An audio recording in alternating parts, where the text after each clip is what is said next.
The shadow that walks. A familiar stranger.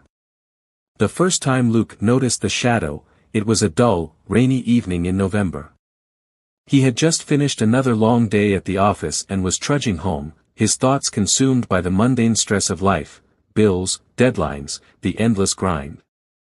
The rain fell in sheets, drumming against the streets and blurring the city lights into a smear of color. He kept his head down, pulling his collar up against the biting wind. That's when he saw it. At first, it seemed like nothing out of the ordinary. A shadow trailing behind him, stretching out from the streetlight above, bending across the slick pavement. Luke was used to the company of his own shadow on these late walks home. But something made him stop in his tracks. It kept walking for a moment longer, as though unaware that Luke had stopped. When it finally halted, it hovered unnaturally for a second, its movements delayed and sluggish. Luke blinked, feeling a chill creep down his spine. He shook his head, telling himself it was just his mind playing tricks on him.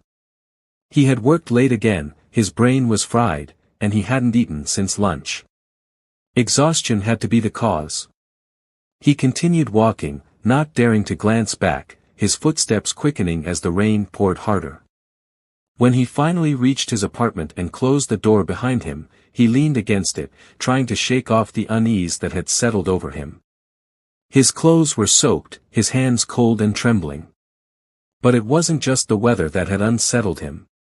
The shadow, there was something wrong with it. It didn't feel like his own anymore.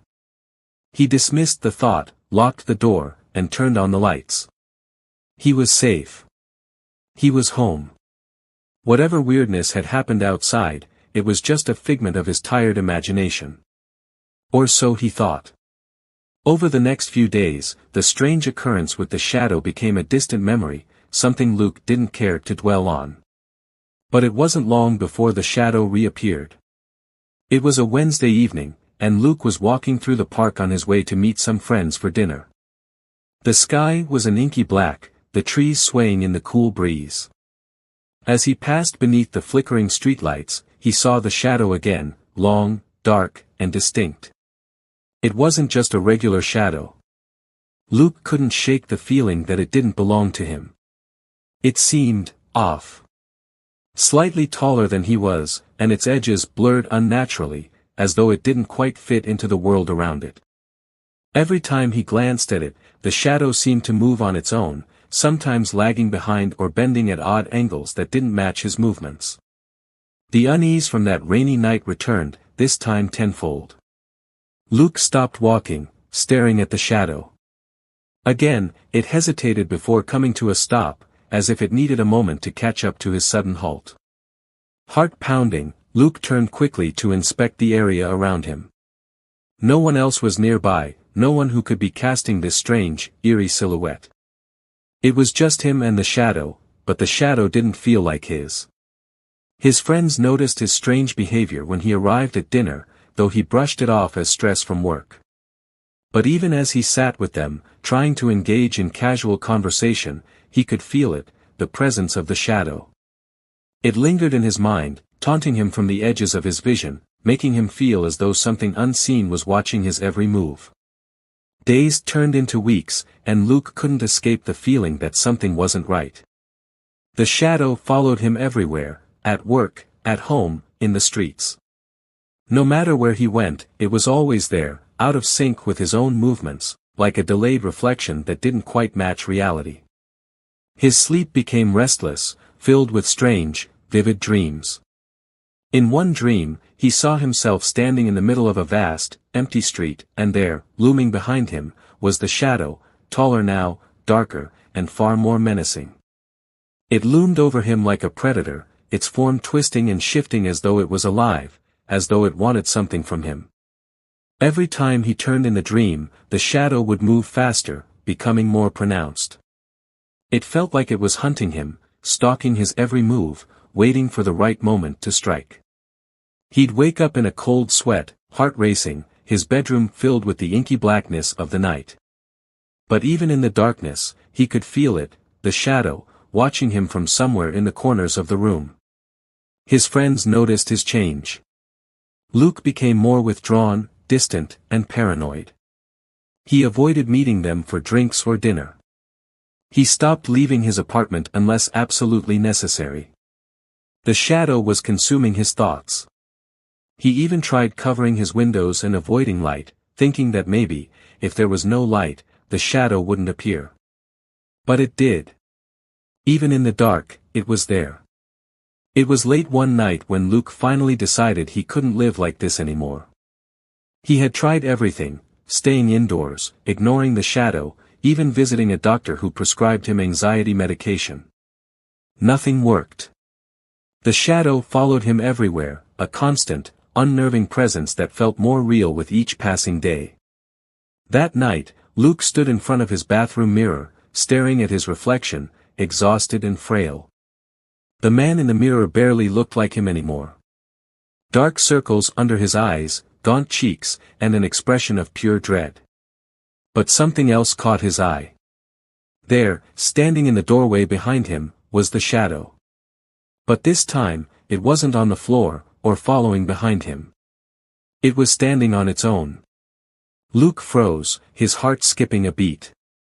He blinked, but the shadow remained, tall, looming, and menacing. Its form was human-like, but it was too tall, too distorted. Its edges seemed to ripple and shift, like it was struggling to maintain its shape. Luke turned around slowly, his breath catching in his throat. There was no one there. No physical figure. But when he looked back into the mirror, the shadow was still there, staring at him with eyes that didn't exist, yet somehow he felt their presence, cold and calculating. He stumbled backward, knocking over the sink-soaked dish in his panic. The shadow didn't move, but it seemed to pulse, growing darker, more defined. It was no longer just a shadow, it had a life of its own. Luke didn't leave his apartment after that. The shadow was no longer just a passive follower, it was something else now, something sinister. He felt it with him all the time, when he showered, when he ate, when he tried to sleep. It was always there, lurking just beyond the edges of his vision. And it was growing stronger. He tried everything he could to rid himself of it. He hired a spiritual healer, consulted with paranormal experts online, burned sage, prayed, pleaded. But nothing worked. The shadow wasn't a ghost or a spirit, it was something older, something far more malevolent. And it was attached to him, like a parasite feeding off his fear, growing more powerful by the day. One night, Luke's phone rang. It was his friend, David, who had been worried after not hearing from him for weeks. Luke hesitated, his voice shaking as he answered.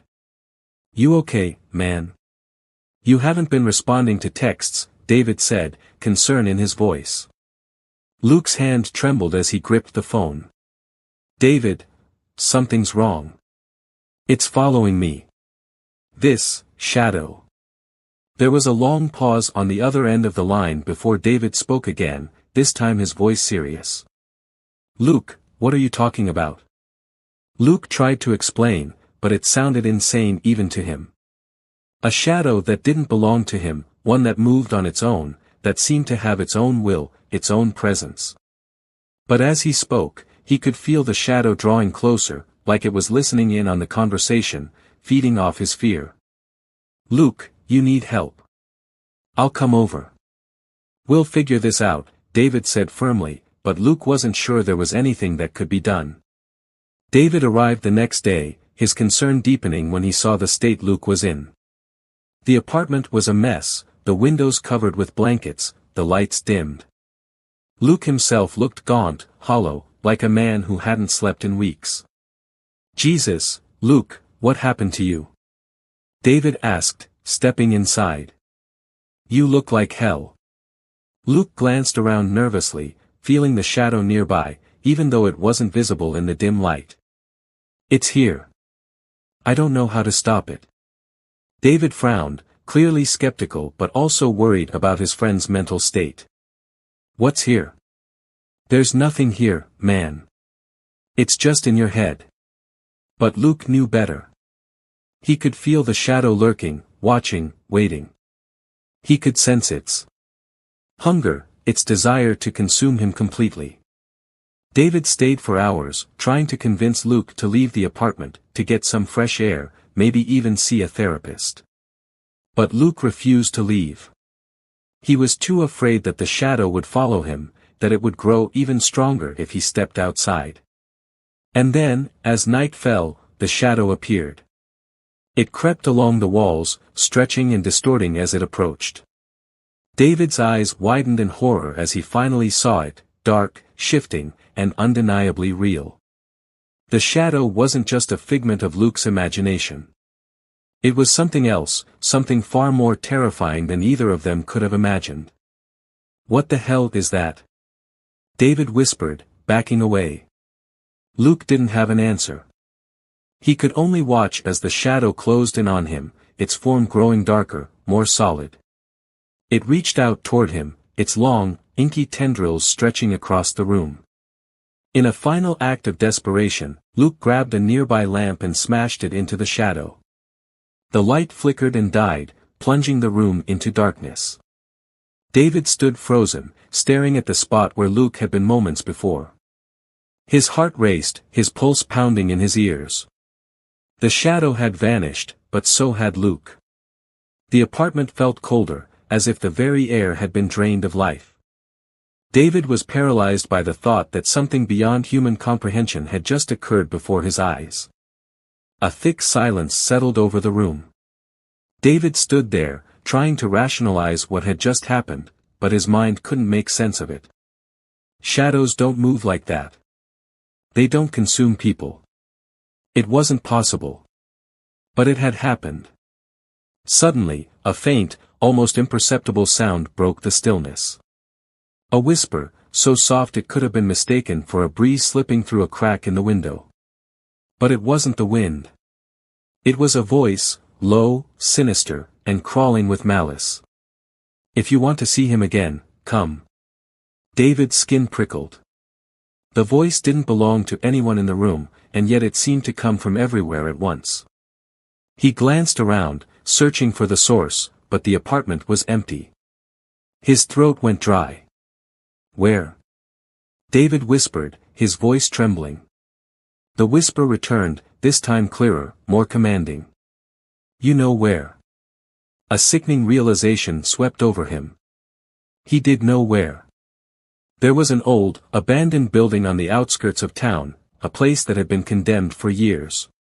It was rumored to be haunted, though David had always laughed off such stories. But now, the voice was pulling him there, as if it had been waiting for this moment all along. The thought of going to that place terrified him, but the thought of abandoning Luke to whatever horror had taken him was worse.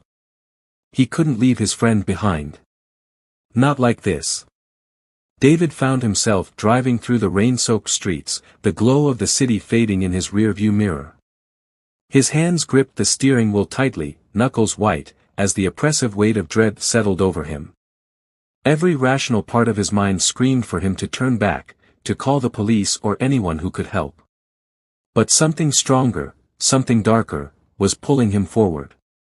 The whisper echoed in his head, urging him on, promising that Luke was waiting. The abandoned building loomed in the distance, a hulking, crumbling ruin at the edge of town. Its silhouette was jagged against the stormy sky, windows like empty eye sockets staring back at him. David parked the car at the edge of the lot, the rain drumming heavily on the roof, creating an almost hypnotic rhythm. The place was darker than the night around it, as if it swallowed all light. Stepping out of the car, David felt the air grow colder. He pulled his coat tighter, though it did little to ward off the chill that seeped into his bones. Every instinct told him to leave, but the whisper urged him forward. "Come inside." Inside the building, it was even worse than David had imagined. The smell of decay clung to the walls, mold and rot festering in every corner. The shadows here were thick, unnatural, as if they had substance of their own. His footsteps echoed hollowly through the empty corridors, every sound amplified in the dead silence. He followed the whisper's call, deeper and deeper into the heart of the building. The floor creaked beneath him, groaning as though it might give way at any moment, but David didn't care. He was focused on one thing, finding Luke. Suddenly, he heard it, Luke's voice. Faint, distant, but unmistakable. "David, help me." David froze.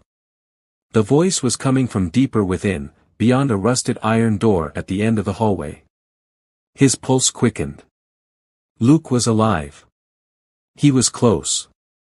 "Hold on, Luke." David called out, rushing toward the door. He gripped the cold iron handle and, with a groan, forced it open. But what lay beyond was not what he expected. The room beyond the door was a vast, empty space, far larger than the building should have allowed. The walls were lined with thick, impenetrable darkness, and in the center of the room stood a figure. It wasn't Luke. The figure was tall, impossibly tall, its body draped in shadow. Its form was indistinct, constantly shifting, as though it was made of liquid darkness. Its face, if it even had one, was obscured, but David could feel its eyes on him. Cold, cruel, ancient eyes that seemed to strip him bare, exposing his deepest fears. David took a step back, his breath catching in his throat. The figure didn't move, but the shadows around it seemed to pulse, drawing closer. "Where's Luke?" David demanded, his voice shaking. The figure tilted its head, as if amused by the question. And then, from within the darkness, came the whisper again, this time clear and taunting. "He is here. With me. But if you want him back, you must play my game." David's heart pounded in his chest. "What game? What do you want?" The figure's shadowy form rippled, and suddenly the room seemed to close in on him, the walls pressing tighter. The air grew thick, suffocating, as if the shadows themselves were alive, watching, waiting. "You are brave to come here," the whisper hissed. "But bravery alone is not enough. You will play, and if you win, you will see your friend again. If you lose..." David didn't need to hear the rest. He understood the stakes. Suddenly, the room shifted, transforming before David's eyes. The once empty space was now filled with grotesque, nightmarish scenes, twisted figures hanging from the walls, disfigured faces watching from the darkness, and a floor littered with the bones of those who had come before him. David's breath hitched as the figure disappeared into the shadows, leaving him alone. But he could still feel its presence, circling him, waiting for him to make a move. "I don't want to play your game," David whispered, though he knew it was pointless. The shadow had already trapped him here. There was no escaping now. "Then you will die here," the voice echoed, laughing softly in his ears. "But if you play, there is hope." David swallowed hard, fear gripping his heart. He had no choice. He had to play. For Luke. A door appeared at the far end of the room, its outline glowing faintly in the darkness. It seemed to be his only way out, but between him and the door lay a series of traps, dark, insidious things that moved and writhed like the shadows themselves. With each step David took, the shadows reached for him, clawing at his skin, whispering his deepest fears into his ear. But he pressed on, determined to find Luke, determined to survive. After what felt like hours, David reached the final door. His body was battered, his mind frayed from the shadow's relentless torment. But he had made it. As he pushed open the door, he found himself standing in a small, dimly lit room. And there, sitting in the corner, was Luke. He was hunched over, his face hidden in his hands, but it was unmistakably him. "Luke!" David called, rushing forward. But as he reached out to touch him, Luke looked up, and David's blood ran cold. Luke's eyes were gone, replaced by two empty, black voids, and his skin was as pale as death. "You shouldn't have come," Luke whispered, his voice hollow and distant.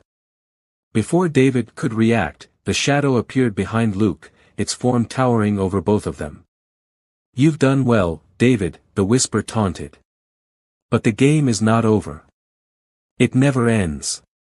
The shadow reached out, its dark fingers wrapping around Luke, pulling him deeper into the void. David screamed, lunging forward, but it was too late. Luke was gone, swallowed by the darkness. David stood in the center of the dimly lit room, his mind spinning with confusion and horror. Luke was gone, swallowed by the shadow, leaving behind only the cold, suffocating presence of the entity that now loomed over David. Its shifting, liquid form moved closer, enveloping him in a thick darkness. "You can't escape," the shadow's voice echoed in his mind, each word dripping with malice. "Not now. Not ever." David's heart raced. His every instinct screamed at him to run, but there was nowhere to go. The walls of the room seemed to be closing in, the shadows growing thicker, more oppressive. He could feel them, like icy fingers creeping up his spine, seeping into his mind. "I'll never play your game again," David whispered, his voice shaking. The shadow's laughter echoed through the room, low and mocking. "Oh, but you're already playing, David. You've been playing since the moment you set foot in here." Suddenly, the room shifted again. The walls dissolved into nothingness, and David found himself standing in an open field, under a sky choked with dark clouds. The air was heavy with the scent of damp earth and decay. In the distance, a single tree stood, its twisted branches reaching toward the sky like skeletal hands.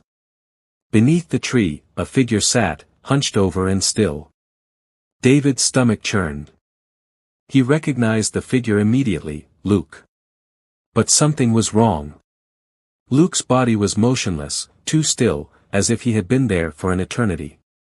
Slowly, David approached, his feet sinking into the mud with every step. As he neared the tree, the air around him grew colder, the shadows clinging to him more tightly. His breath came in shallow gasps. "Luke," he called out softly, though he feared what he might find.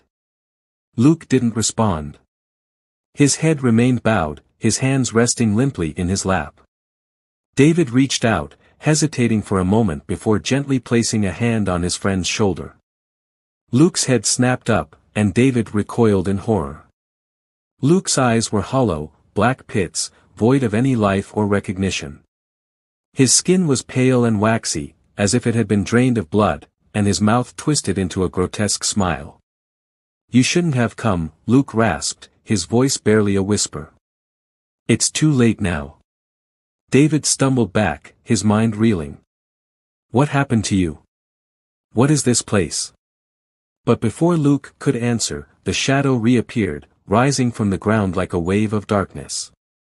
It surrounded Luke, wrapping around him like a shroud, and in an instant, he was gone, swallowed by the void once again. "No!" David shouted, reaching out, but there was nothing to grasp. The shadow's presence filled the space around him, suffocating and relentless. It spoke again, its voice soft, almost seductive. "You want to save him, don't you, David?" David froze, his heart pounding in his chest. "Yes," he whispered. "Then you will do what I ask," the shadow said, its voice curling around him like smoke. "You will take his place." David's blood ran cold. "What do you mean?" The shadow's laughter was cold and cruel. "You will stay here, in the darkness, while he goes free. It is the only way." David's mind raced. Was this some kind of trick? Could he trust the shadow? But the thought of abandoning Luke to this fate was unbearable. He couldn't leave his friend behind, not after everything they had been through. "What will happen to me?" David asked, his voice barely above a whisper. The shadow moved closer, its form shifting and undulating. "You will become part of me," it whispered. "You will be bound to this place, to the shadows, forever. But he will be free." David's hands trembled. The choice was unbearable. But as he stood there, staring into the inky blackness, he knew what he had to do. "Fine," he said, his voice breaking. "I'll do it. Just let him go." The shadow didn't respond. Instead, it moved toward him, its tendrils of darkness wrapping around his body, pulling him deeper into the void. David's vision blurred, the world around him fading into nothingness. And then, there was only darkness. David felt weightless, suspended in the endless void. The darkness around him was suffocating, but somehow, it felt familiar now, as if it had always been a part of him. Time lost all meaning in this place. There was no sound, no light, only the ever-present whisper of the shadow in his mind. "You belong to me now," the voice echoed, distant but unmistakable. "You are part of the darkness, as it is part of you." David wanted to scream, to fight, but his body wouldn't respond. He was trapped, his consciousness drifting in the endless sea of shadows. And then, just as he felt himself slipping away, something shifted. A flicker of light, barely perceptible, broke through the darkness. It was faint, distant, but it was there. Luke. David focused on the light, clinging to it with every ounce of strength he had left. He could feel Luke, his presence, his life, just beyond the reach of the shadows. "You can't save him," the shadow hissed. "He is gone." But David refused to believe it. He had made a deal. He had sacrificed himself to save Luke, and he wasn't going to let the shadow break its promise. With a surge of determination, David pushed through the darkness, clawing his way toward the light. The shadow screamed in fury, its grip tightening around him, but David kept moving. He could feel Luke, closer now, just within reach. And then, with one final burst of strength, David broke through. David's eyes snapped open, and he found himself standing in the middle of the abandoned building once again. The room was dark and empty, but the oppressive presence of the shadow still lingered in the air. Luke lay on the floor, unconscious but alive. His chest rose and fell with shallow breaths, and his face, though pale, was no longer twisted in that grotesque smile. David rushed to his side, shaking him gently. "Luke, wake up." Luke stirred, his eyes fluttering open. For a moment, he seemed disoriented, but then his gaze locked onto David, and a wave of relief washed over him. "David, what happened?" Luke's voice was weak, but there was no mistaking the fear in his eyes. "We need to get out of here," David said, helping Luke to his feet. "Now." But as they turned toward the door, the shadow reappeared, blocking their path. Its form was larger now, more solid, and its voice was filled with rage. "You cannot leave." David's heart pounded in his chest. He had defied the shadow, broken free from its grip, but now it wanted to claim them both. "Run!" David shouted, pushing Luke toward the door. Luke hesitated, but the terror in David's voice spurred him into action. Together, they sprinted toward the exit, the shadow's inky tendrils reaching out to grab them. As they reached the door, the shadow let out a deafening roar, shaking the very foundations of the building. The walls cracked, the ceiling groaned, and the floor beneath them began to crumble. But they didn't stop. They ran through the door, down the stairs, and out into the cold night air. The building behind them collapsed in a cloud of dust and debris, swallowed by the darkness. For a moment, they stood there, panting and exhausted, staring at the ruins of the building. The shadow was gone. But the whispers remained. Welcome, my friend, to today's story entitled The Whispering Walls. The Arrival. Mara and Ben stood at the bottom of the hill, staring up at the house they now owned. It was an old mansion that seemed to frown down on them with its gabled roof and dark windows. The air was unnaturally still, and the smell of damp earth clung to their nostrils. "I can't believe we inherited this place," Mara said, a hint of excitement mixed with unease in her voice. "Neither can I," Ben replied, his eyes fixed on the shadowy structure. "Do you think anyone will actually buy it after we fix it up?" Mara nodded, determined. "People love old houses like this. With the right renovations, we'll get a good price." But even as she said it, she felt the cold fingers of doubt creep into her mind. There was something about the house, something that didn't feel right. They made their way inside, their footsteps echoing through the vast, empty halls.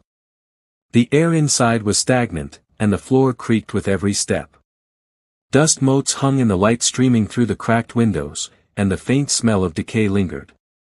"Let's check out the rooms," Ben suggested, already moving toward the grand staircase. The upper floor was even more unsettling. The wallpaper was peeling, revealing the cracked plaster beneath. Strange stains marked the walls, and the floor was littered with debris, old furniture, forgotten trinkets, and the remnants of someone's life long gone. As they explored, they noticed something odd. In one of the upstairs rooms, there was no sound. The air was thick with silence, no creaks, no rustle of leaves from outside, nothing. Just oppressive, suffocating stillness. "This place is weird," Mara said softly, feeling the weight of the silence. Ben nodded, but something in his eyes had changed. There was a flicker of curiosity, or perhaps something darker. The first night. That night, Mara and Ben settled into the 2 remaining livable rooms. Mara was exhausted and fell asleep almost immediately, but Ben lay awake, staring at the ceiling, unable to shake the feeling that he wasn't alone. Then, he heard it. At first, it was faint, like the distant murmur of voices carried on the wind. Ben sat up, straining to hear. The sound was coming from the walls. He pressed his ear against the cold plaster, and the murmurs became clearer. Whispers. Low, secretive whispers that sent a chill down his spine. Ben. Ben. The voice was calling his name, soft but insistent. He pulled back, heart racing. It had to be a trick of his imagination. He lay back down, trying to convince himself that it was nothing. But the whispers continued through the night, growing louder, more persistent. Whispers of doubt. In the morning, Ben didn't mention the whispers to Mara. He didn't want her to think he was losing it, though he already felt like he was. As they began to clean and assess the damage to the house, the whispers followed him everywhere. Sometimes they were faint, barely audible, but other times they were loud, almost conversational. The worst part was that they seemed to know things. The whispers told him secrets, about the house, about its previous occupants, about Mara. "She's hiding something," they hissed. "She came here for more than the house." The words festered in his mind, planting seeds of doubt. He started watching Mara more closely, his mind churning with possibilities. Was she hiding something from him? The thought gnawed at him, fueled by the voices in the walls. Mara, for her part, noticed Ben's increasing distance. He would disappear for hours, wandering the house, staring at the walls as if listening for something. Whenever she tried to talk to him about the renovations, he seemed distracted, lost in his own thoughts. "Are you okay?" she asked one evening. "I'm fine," Ben replied quickly, avoiding her gaze. "Just, a lot on my mind." But Mara wasn't convinced. She could sense the growing tension between them, and she couldn't shake the feeling that the house was somehow responsible. A dark discovery. It was a week later when Ben finally told Mara about the whispers. They were sitting in the dimly lit kitchen, the only room that felt somewhat normal, though the sense of unease never left them. "I keep hearing voices," Ben admitted, his voice low. "In the walls." Mara frowned. "Voices? Like, what?" "They're whispering things. Things about the house, about you." He looked up at her, his eyes filled with a mixture of fear and suspicion. "They're saying you're hiding something." Mara's face twisted in confusion. "Ben, that's insane. I'm not hiding anything." "The house knows," Ben muttered. "It knows everything." Mara stood abruptly, her patience wearing thin. "This place is getting to you. It's just an old, creepy house. There's no one whispering to you from the walls." But Ben wasn't so sure. The whispers were growing louder, more insistent. They told him things about the house's past, dark, horrible things. He became obsessed with finding the source of the voices. He began tearing at the walls, convinced there was something hidden behind them. And then he found it. The hidden room. One night, After hours of frantically pulling at the old, crumbling plaster, Ben uncovered a hidden door behind one of the walls in the upstairs hallway. The door was small and unassuming, covered in layers of dust, as though it hadn't been opened in decades. "Mara," he called, his voice shaking with excitement and fear. Mara rushed up the stairs, her breath catching in her throat when she saw the door. What is that?" "I don't know," Ben replied, his hands trembling as he reached for the handle. "But we're going to find out." The door creaked open, revealing a narrow staircase that descended into darkness. The air that wafted out was musty and cold, like the breath of something long dead. Without a word, Ben grabbed a flashlight and started down the stairs. Mara hesitated, her instincts screaming at her to leave, to run as far from the house as possible. But she couldn't leave Ben alone. She followed him down into the depths of the house. At the bottom of the stairs, they found themselves in a small, windowless room. The walls were lined with shelves, and on those shelves were dozens of jars filled with what looked like hair, teeth, small bones. Mara's stomach turned as she realized what they were looking at. "What is this place?" she whispered, her voice barely audible. Ben didn't answer. His eyes were fixed on the far corner of the room, where a large, old chest sat. Slowly, he approached it, his hand shaking as he lifted the lid. Inside were more bones. Small, brittle bones. Too small to belong to an adult. The house's secret. The realization hit them both at once. This was no ordinary house. It had been the site of something terrible, something evil. The whispers had led Ben to this discovery, but now they were different. They weren't just whispers anymore. They were screams. The walls vibrated with the sound of countless voices crying out in agony. "They're trapped here," Ben said, his voice barely a whisper. "The children. Whoever did this to them, their spirits are still here." Mara backed away, her heart racing. "We have to leave. We have to get out of this house." But Ben shook his head, his eyes wide and wild. "We can't leave. The house won't let us. Don't you understand? It's been feeding off of them for years, and now it's feeding off of us." Descent into madness. The days that followed were a blur of terror and confusion. The whispers grew louder, more violent. They weren't just telling secrets anymore, they were commanding. Ben became more erratic, spending hours locked in a hidden room, talking to the walls as though they could respond.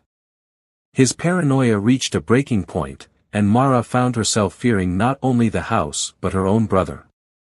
One night, she woke to find Ben standing over her bed, his eyes glazed and distant. "We have to stay," he whispered. "The house needs us." Mara didn't hesitate. She bolted from the room, grabbing her keys and running for the door. But as she reached the front entrance, the air around her seemed to thicken, and the whispers grew deafening. "You can't leave, you're part of us now." The final revelation. Mara didn't look back as she fled the house. She drove for hours, the sound of the whispers still ringing in her ears. But even as she put miles between herself and the house, she knew she couldn't escape it. Ben was lost to the house. He had become part of its twisted history, and she feared she might be next. Weeks later, Mara returned to the house, hoping to find Ben, hoping to pull him from whatever darkness had claimed him. But when she arrived, the house was empty. There was no sign of Ben, and the whispers had fallen silent. But as she stood in the dim light of the decaying mansion, she felt it. The house was still watching, still waiting. And when she pressed her ear to the wall, she heard Ben's voice, faint and distant. "Leave, before it's too late."